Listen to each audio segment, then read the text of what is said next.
The Cinderella story for the Florida Panthers continues with their ticket officially punched to the Stanley Cup Final, but we're left to pick up the pieces of what's going on with the Carolina Hurricanes and their exit. We got a Game 4 Eastern Conference Final recap and an assessment of all the Carolina Hurricanes fantasy value.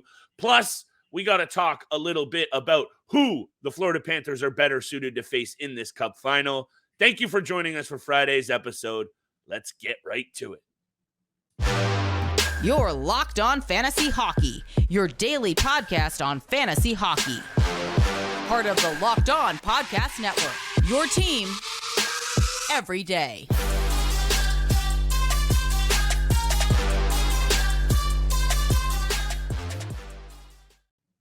We slugged it out. We made it through another week, people. Happy Friday and welcome back inside the lab that is the Locked On Fantasy Hockey Podcast. Thank you for making us your first listen every single day. And I got to let y'all know today's episode is brought to you by Bird Dogs. Go to birddogs.com/LockedOnNHL. And when you enter promo code LockedOnNHL, they're going to throw you in a free custom Bird Dogs Yeti style tumbler with every order. I've been loving mine. I know Steele's using his every day to stay hydrated. I got a few wobbly pops mixed up on the weekends in mine, Steele. But more importantly, as we head into the weekend, we could be headed into a very spicy Stanley Cup Final. We are recording a little bit early, but we want to talk about what team the Florida Panthers are better suited to face, because if the Dallas Stars eke out a win tonight, we could be talking about another interesting series. So who is it? Is it Knights? Is it Stars? We're going to break that down. But I think a little bit more interestingly, Steele, we got to dismantle this Carolina Hurricane situation. Game 4 Eastern Conference Final recap. And we're going to look ahead to the next season's roster breakdown and fantasy value for this Hurricane squad. A lot of changes upcoming. But Steele, I'll throw it right over to you. Kick it off. Game 4 Eastern Conference Final recap. Again, Matthew Tkachuk's energy takes over this game, and I think the Carolina Hurricanes, who did dictate play at a lot of times in this series, just wasn't ready to handle it. Sergei Bobrovsky, that's the game changer in this series right here. But, obviously the Carolina Hurricanes were finally able to get to him a little bit. First time he's allowed 3 goals in a game since Game 7 against the Boston Bruins in round 1. So they were able to get to him a little bit more than what we saw in the first 3 games. But you're right, Matthew Tkachuk, the energy that he brings, the clutchness, the game-winning goals that he's been doing this entire series, but all playoffs long, setting up his teammates for game winners as well. He's been getting it done. For the Florida Panthers. And those two guys, Matthew Tkachuk, Sergei Bobrovsky, we've pretty much been talking about them all week. For me, for the Carolina Hurricanes, though, it's honestly quite sad. I sent this message to you earlier. 3 times the Carolina Hurricanes have made it to the Eastern Conference Final since 2009. And every single time they've made it to the Eastern Conference Finals, they've been swept. 2009 against the Pittsburgh Penguins, 2019 against the Boston Bruins, and now 2023 against the Florida Panthers. So something is not adding up quite well for the Carolina Hurricanes when they are able to make a deep playoff run, which they have been able to do over the last 5 years. But again, it comes down to the game plan of Paul Maurice and those 2 players, Bobrovsky and Tkachuk, getting it done. Florida did exactly what they've done pretty much all playoffs long. Score first, score early, and then relentless pressure in keeping and holding that lead and even getting to the final minutes of the game. And I have a question, just a simple question for you. How many times do you think the Florida Panthers scored within the first 3 minutes or last 3 minutes of a period so far this postseason? Ooh. Knowing that it's a lot, I'll say 9. 17 times. Wow. 17 times the Florida Panthers have scored within the first 3 minutes or the last 3 minutes of a period. I know obviously there's three periods per game and they've played 16 games now, but still to score 17 goals to start a period or to finish a period, that just shows the relentless back-breaking too. Yeah, back-breaking, the relentless pressure, the quick starts that Paul Maurice has his guys going at right now. And again, you talk about Matthew Tkachuk and the clutchness, scoring with 5 seconds, under 5 seconds in Game 4. Tough penalty to take from Jordan Staal, tripping with, a tripping penalty with under a minute and a half in the game. Tough call, too. Period. Tough call, but it's a tripping call. It was a penalty. It is. You have to call that. It is. But, yep. As a captain, just a very, very lackadaisical penalty that you just can't be taking in that type of situation. Florida goes on the power play, and they take full advantage of it. And here it is, Steele. At the end of the day, yeah, they did get to Bobrovsky in game 4, but this is what happens when you're just not able to bring a level balanced attack of offense in the postseason. There's just so many factors that kind of balance each other out at this time of year that it's going to be those Martinooks. It's got to be those, the greasy goals. It's got to sometimes be the unsung heroes who got it done for this team over the first 2 rounds. That just went dry in this Eastern Conference final. And then on the other hand, you have it firing on all cylinders for the Florida Panthers. And I think at the end of the day, for me, they gave it their best, and credit due to a team that I think we also mentioned did dictate play for a good chunk of a number of these games to just get beaten by some timely goals. Bobrovsky again in game 4, timely saves, if we're talking about recap here. And for me, headed into the final, the mojo, the confidence, the swagger that this Florida team has now is going to be really tough to beat. And I mentioned it to you just quickly before we jumped on. Vegas Golden Knights haven't even punched their ticket yet, commanding a -120 favorite betting odd for that Stanley Cup. Yeah. At +110 Steele right now. I'm jumping all over the Florida Panthers for fun. They've already punched their ticket. I'm not saying Dallas is coming back. I think we're going to see Vegas, Florida. We might even see that in 4 games as well. But at +110, the Florida Panthers have earned that respect. But more on to the Carolina Hurricanes side of thing after we come back from break. We'll break down the roster for next season. There's some interesting UFAs that they're going to have to manage. We're going to break down some fantasy value for some of these pieces that have performed and underperformed. And then I really do want to talk about who the Panthers are better suited to face in the Cup final. If you are Paul Maurice and these Cats, who do you want to take on? There's some interesting angles on both sides of the fence. But one of the other things that you need to hear about is about our friends at Bird Dogs, because today's episode is brought to you by Bird Dogs. And Steele and I have been absolutely loving our new shorts from Bird Dogs. They fit nice. They're comfortable. They're versatile. You can wear them on the golf course. You can wear them out to dinner. You can wear them out to a business lunch, Steele. They look great, and they make you feel great wearing Bird Dogs. That stretchy fabric make the legs look amazing, and they're comfier than any other shorts or pants that I wear, for real. They give me the freedom to wear one pair of shorts or pants on the course, to the meeting, to a date, like I said, or even hanging out with friends. Aside from Steele and I, though, some of these celebs out here, Steele, they're rocking with Bird Dogs too. Bert Kreischer, Dave Portnoy, he does the pizza reviews wearing Bird Dogs and talks about how he might hate the za, but the legs are looking fire in the Bird Dogs. And you need to be hitting up birddogs.com today and getting yourself at least a couple of pairs. I believe Steele has some extra gym shorts already on order because he's feeling them so much. Make sure you head to birddogs.com today /LockedOnNHL. And when you enter promo code LockedOnNHL, they're going to throw you in a custom Bird Dogs Yeti style tumbler with every single order. So make sure you don't slip or sleep. And head over to birddogs.com today and get swagged out for the summer. And thank you so much for making the Locked On Fantasy Hockey podcast your first listen every single day. Don't forget, we are free and available on your favorite podcast platform, including YouTube. So make sure you hit the subscribe, hit the follow button. Flip and I appreciate all the love, all the support you show us every single day. We are going to continue on the topic of the Carolina Hurricanes, what their future holds for next year, fantasy value-wise, what their roster is even going to look like. We are going to get to a look ahead of the Stanley Cup Finals as well. The Florida Panthers, again, we're recording a little bit early right now, so they could, at this point when this episode's published, they could be already facing up against the Vegas Golden Knights, or they wait another day for the Western Conference Finals to finish up between the Dallas Stars and Vegas Golden Knights. Before we get to the roster real quick, Flip, I do want to just quickly wrap up what we were discussing about the Eastern Conference Finals. Thank you. And I want to talk about Rod Brindamore and his post-game press conference and exactly what he said, because to me, he pretty much said word for word verbatim what I said after the Panthers, what I said after the Panthers beat the Leafs in 5, word for word. What Rod Brindamore said in his post-game press conference.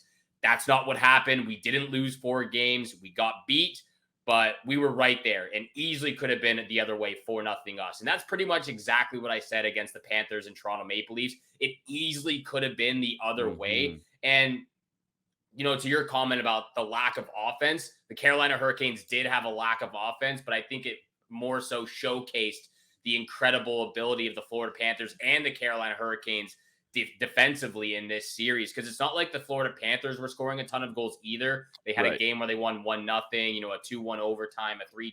So good point. Lack of offense from both sides, but tremendous defense from both the Florida Panthers and the Carolina Hurricanes. And real quick, just another weird stat: Florida's last 8 games in the postseason have been decided by 1 goal. And I think 13 out of 16 have been decided by 2 goals. So very close games in every single round so far from Florida. Before we continue down the Carolina Hurricanes path, because we're going to talk about the Florida Panthers and tee up whoever they take on in the Stanley Cup Final in extreme detail before the Cup Final drops. So make sure you're tuned and tapped into the show for the rest of next week. But the Florida Panthers, no one is going to talk about it if they win a cup. They might not even be talking about it now. They were down 3-1 to the Boston Bruins. And I even had to check myself the other day, Steele, and I watch way too much hockey and make too many hockey bets. And I had to even go, wait a second. They were absolutely on the brink. And if not for, again, shocker, Matthew Tkachuk, arguably now the most valuable fantasy hockey piece in the NHL. I don't think we can, you were saying that last year he was already on the bubble. Brady Tkachuk, his brother, was on the bubble too. I think, there I go dropping my pen because I'm all excited here. But Matthew Tkachuk, anyway, that's a whole other sidebar. But back to the Carolina Hurricanes, Steele. The well runs dry a little bit, and Rob Brindamore, we love it. We love the goaltending situation, but that's where I want to start headed into next season here. And shout out to Cap Friendly, Ranta UFA, Freddie UFA, and I want your take on what this goaltending situation means for the fantasy value of my boy Pyotr Korchekov, because they're gonna have to run out some sort of combination. I don't think they're ready to just throw over the reins to a rookie goaltender who at times last year had his struggles. So they're going to have to bring back one of the vets. I don't know who you think makes the most sense. To me, it's clear in a way, Freddie, and you let Ranta go. But hit me with your take on now that let's look forward to this Carolina Hurricanes roster. Yeah, there's, obviously when you're looking at the cap friendly right now and the Carolina Hurricanes salary cap issues, there's a lot to be done. There's a lot of UFAs and RFAs over the next year or two. I don't think they have to do quite as much this year. They obviously can if they want to, but you're right. Besides Jesperi Kotkaniemi, Pyotr Kochetkov, and Andrei Svechnikov, those are the only 3 players that got locked up for more than 2 years. Everyone else is either on the last year of their contract or they're already, they're going to be a UFA or an RFA. So they don't technically have to. They did sign Kochetkov to that extension, but up front, you're totally accurate. Yeah, no, I did say Kochetkov. Oh, my bad. My bad. You know me in the ears, pal. But yeah, those are the only 3 players Carolina has signed up for 2+ years right now. They got a lot of UFAs. They got a lot of RFAs. Again, I think the main priority for the Hurricanes this offseason is re-signing Frederik Andersen and Max Pacioretty. I think those are the 2 guys you want to re-sign as soon as possible. Again, I'm with you in the sense they probably let Antti Raanta go. If somehow they can manage their cap and get Antti Raanta and Frederik Andersen to sign, a little bit cheaper and get those 3 goalies again for next year, that would be fantastic. I don't think they'll go that route. I think Antti Raanta will probably want a little bit more money. And then after, and he's earned it. Anderson, he has earned it. Definitely has, because he's been a reliable backup who can be a starter when you need him to. So after Frederik Andersen and after Max Pacioretty, those are the 2 guys.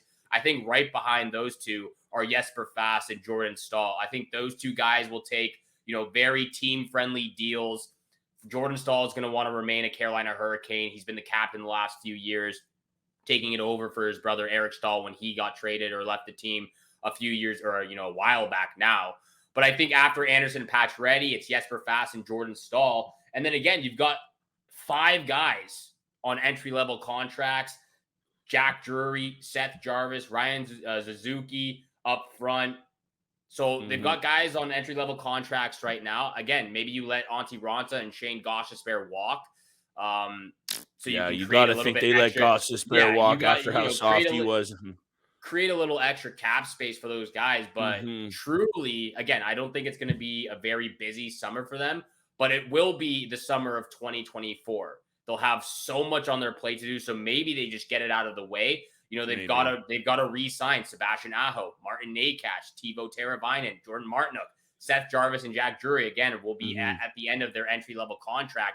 And those are top priority guys that you need to re-sign and are the future of the Carolina Hurricanes. And this is a volatile situation here, Steele. That's what I wanted to leave it at, because now you're looking at, hey, Kochetkov is worth a look now. He's earned that right to – now you have to kind of give him a shot. You had your aging veterans hold you down. Contracts are up. Now you have to kind of look to the future a little bit. So that makes sense to me in the crease. But all the things that we're saying, I think, to me, the main takeaway is we have to be wary with some of these fantasy pieces on this Carolina Hurricanes team. As much as the back end is still going to be solid, some of those core pieces are going to be solid. And hey, if they run back Kochetkov and Anderson, I'm kind of intrigued to see what that tandem can do. But I think my main thing that I also wanted to say was we know how good that Metro division has been and how good it will be next season. As much as there's some teams in flux in the Atlantic, I think we know the Rangers are going to be coming back heavy. Pittsburgh is retooling both on and off the ice. They're not going to be bad for long. Sid's going to push for another cup. So I think the Carolina Hurricanes need to be careful, and we need to be careful with the fantasy value of some of these players. But you made a really good point of Sebastian Aho in a contract year, Necas in a contract year, Seth Jarvis looking to make the first money of his career. I love players that we already like at a young point in their career, ready to prove me situations, Steele. Am I going to say every single guy with their contract up is going to go off? No. But it happens all the time. And I'll bet you of those 3 guys that I just mentioned, at least 2 go off to make themselves some big time money coming up. So anyway, Seth Jarvis, I had to get that little plug in there. I was just about to say, Seth Jarvis, I am excited for him next year. I was a little early on Jarvis last year. My hype was a little early, but you can see it's coming. You saw something that a lot of us didn't see from the get-go. We knew that he is a talented player, but you were right on this guy from the start. So kudos to you, but I am excited about Seth Jarvis. I thought he was incredible. I thought he was fantastic. 5 goals, 5 assists. I thought, again, how old is he right now? He's 21 years old, turning 22. Yeah. He's got a bright future. He looks great. Him with Martin Necas and obviously Sebastian Aho. They get Andrei Svechnikov back next year. The team's going to look real quick, though, before we move over to a look ahead of the Stanley Cup Finals. Real quick, though, and I even hate that I'm bringing this up. I hate that I'm asking this question. But obviously, we've seen already a few coaching changes in the NHL. We've seen a few general manager situations throughout the years. We're going to see a lot more. Regarding the Carolina Hurricanes and Rod Brind'Amour, because I love this coach. He's, again, right up there with Paul Maurice, one of my favorite coaches in the NHL. He's been the head coach for 5 years now of the Carolina Hurricanes. He played 10 seasons with the Hurricanes. He's won a Stanley Cup. Even the general manager, Don Waddell, he's been with the team for 5 years now as general manager. He was with the team for 9 years as president. Do you make a coaching change going into the offseason? Like, I know he has this historic background with the Carolina Hurricanes. He's been to 2 conference finals. He's been to 3 conference semifinals. And he just hasn't been able to get to the Stanley Cup in the 5 years he's been with Carolina. He's done a fantastic job too. He's been with them that long. Eh? This is his 5th season behind the bench.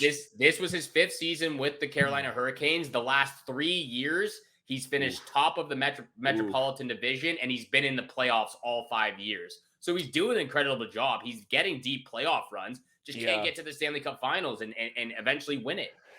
Here's an interesting little wrinkle, because when teams can't get it done, Steele, and they want to turn the page, I look to the draft stock, because, they're obviously going to want to let a new coaching staff and a new GM staff make their imprint on the squad, and have a look at the draft cupboard for the Carolina Hurricanes over the next 3 seasons. It's stocked full.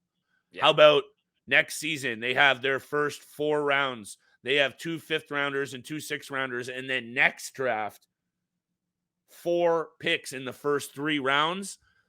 If you're going to do it, you do it now. But my answer would be no, because I really don't hang any of this on the coach.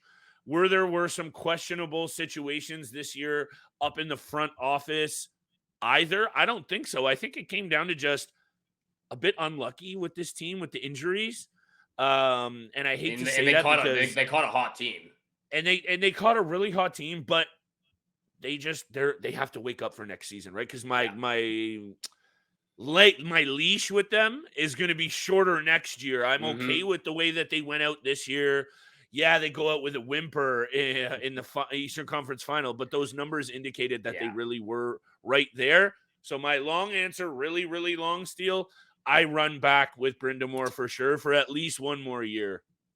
I'm there. Let the guy have his full roster. That's why I even hated bringing up the question, because I'm there with you. I think you run it back with Brind'Amour. He's meant so much to Carolina, and he's been an unreal coach, one of the best coaches over the last 5 years, and just been doing a fantastic job. We are going to get to the Stanley Cup Finals look ahead, but real quick, this episode is brought to you by FanDuel. Make a fast break to FanDuel during the NBA and NHL playoffs right now, because right now, new customers can get a no-sweat first bet up to $1,000. That's $1,000 back in bonus bets if your first bet doesn't win. It's the easiest and safest sports betting app on the market. They have great promotions every day. And Flip and I especially love using the popular same game parlay feature for all the hottest and all the spiciest parlays you can think of for today's games. There's no better place to bet all the playoff action than America's #1 sportsbook. Visit FanDuel.com/lockedon and get a no-sweat first bet up to $1,000. That's FanDuel.com/lockedon. FanDuel, official sports betting partner of the NBA. And thank you so much for making the Locked On Fantasy Hockey Podcast your first listen every single day. Don't forget, we are free and available on your favorite podcast platform, including YouTube. Make sure you hit the subscribe, hit the follow button. We appreciate the love and support every single day. Flip, I'm just going to assume at this point it's Florida versus Vegas. I know we're going to look at both comparisons for both teams, but it's probably the Vegas Golden Knights and the Florida Panthers in the Stanley Cup Finals is what it seems like. Florida's first Stanley Cup Finals since 1996. And if it is Vegas in the Stanley Cup, it's their first visit there since 2018. So again, short history for the Vegas Golden Knights, but it's been 5 years already since they lost the Washington Capitals in the Stanley Cup Finals. What are your thoughts on the Stanley Cup Finals this year? This is not what we expected. It's not what we expected. It's unorthodox. Is it good for some of the smaller markets in the NHL? And I don't mean any disrespect to South Florida or to Vegas, who are clearly quite rabid. By the way, total sidebar. The Miami Heat are about to upset the Boston Celtics. Yeah. South Florida's a party. Steele. You might need to take a plane back to Ontario, and we'll have to bus down to Florida.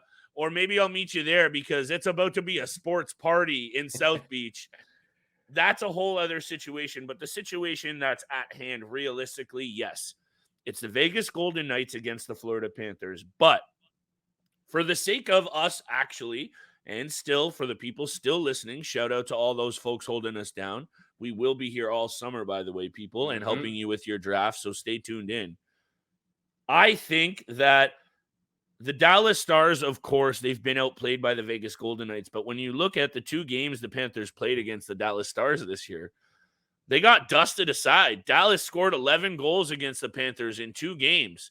And I know that's a small sample size. And if we're here to talk about who they're better suited to play, I think for sure, like just on paper, the bigger rough and tumble team of the Vegas Golden Knights is going to pose a bigger issue for this Florida Panthers squad. So I think realistically, if I was the Panthers, I'd want to play the Dallas Stars, especially with all the confidence you're seeing from the Vegas Golden Knights right now, Steele. But here it is for me. If the Florida Panthers did all of what they've done, magic, Matthew Tkachuk's energy, by the way, that barn was rocking in South Florida last night. Absolutely rocking. And to see Keith Tkachuk, I'm drinking the Kool-Aid now, Steele. I want to see them keep winning. But here it is. If Bob runs dry and Tkachuk's clutch scoring, Vegas is going to come in here and take this cup for their own because they're ready to win and they've had all of the things go against them. So I think we have Cinderella story in a certain way for Vegas, better team on paper, and a Cinderella story about to go toe-to-toe. And that's really going to make, for me, as much as it is under the radar and underrated, I'm pretty excited for this final. I'm very excited for this finals. You know, it's funny, like my mom's from Florida. She was born and raised in Fort Lauderdale, and I've never seen her watch more hockey than I have this postseason with the Florida Panthers. She's loving it right now. That. So I might have to hop on that, bandwagon of the Florida Panthers heading into the Stanley Cup Finals. I'm on the opposite side of you. I think it's an easier matchup against the Vegas Golden Knights than the Dallas Stars. I was looking at a few of their head-to-head situations here. 2-2 in the tied the season series this year. 2-2. Lots of penalties, physical games. I think the Florida Panthers have a team where they can get under the skin of some of their top players, like Pietrangelo on the back end, Marchessault or Mark Stone on the up front.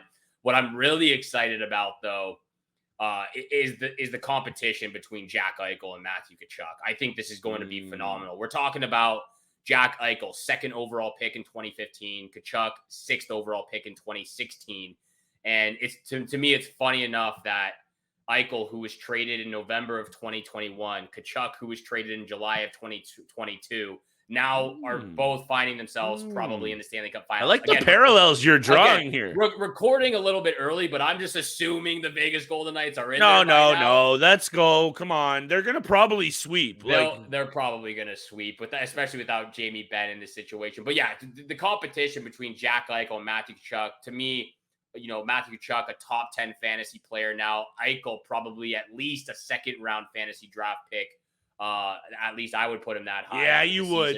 Yeah, you would. I know I would. I'm not sure. Maybe you think third round. These are all the conversations that we're going to have. And I was also just going to say, save some of your bullets in the chamber because we're going to have to talk in depth about this Stanley Cup final and break it all down from every single angle because it warrants it every year, but especially this year because I think because of all these step outs performances, Steele, even from some of the players on some of the teams that have just been left on the cutting room floor, I like to say that, it's going to mean certain things for next year's fantasy draft that are either going to be real, right? Like we're going to have to jump on some of these pieces. Like I think Jack Eichel, we can both agree it's real. He's back, baby. He's going to be a good fantasy piece, top 2, maybe 3 rounds. But some of these might be fugazis. You know what I'm saying? They might be some fakes here, Steele. So we'll break all of that down. But yeah, save some of this Vegas, hopefully, and Florida preview for Monday's episode because, we'll be back in a big way, baby. We will be back in a big way. Stanley Cup Finals right around the corner, right around the weekend. One final little tidbit about this Florida Panthers action. They have been outshot by their opponents 3 times. Oh, wait, sorry. They've outshot their opponents 3 times out of the 16 games this postseason. Here he is. But they actually, funny enough, they outshot the Vegas Golden Knights in every single game in the regular season. Dang. So something to look forward to, a little caveat there as well. Tease for next episode on Monday. Thank you so much for making the Locked On Fantasy Hockey Podcast your first listen every single day. Again, make sure you're tuning in Monday through Friday, 7 o'clock in the morning Eastern time is when you can find all of our episodes. You can find it on your favorite podcast platform and on YouTube. So hit the subscribe, hit the follow button. We appreciate all the love, all the support you show us every single day. Have a great day, a good weekend out there. Good luck with all your bets, and we shall see you back here again on Monday. Happy Memorial Day to all of those south of the border. Peace.